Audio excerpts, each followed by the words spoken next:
The National Academy on an Aging Society reports that the most common chronic conditions for those 65 and older are hearing impairments, arthritis, heart disease, hypertension, and cataracts. Paige Holt, Doctor of Audiology at Lake ENT, explains that while you cannot reverse hearing loss, you can treat it. There are basically three types of hearing loss. There's what we call nerve loss, and the fancy term for that is sensory neural hearing loss. That is basically degeneration of the hearing nerve.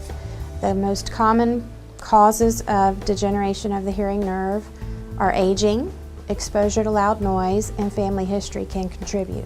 And that is permanent. We usually see that in your mid-50s or 60s, and we can correct that by way of hearing aids.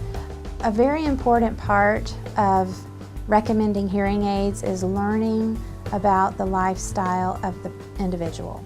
If you are someone who's at home, then you probably don't need one of the more moisture-resistant type of hearing aids. But if you're a very active individual who's out dancing, playing golf, more actively involved in the environment, perspiring, then we definitely need to make a choice that we're going to select a hearing aid that can resist moisture and the problems that we could have more so than others.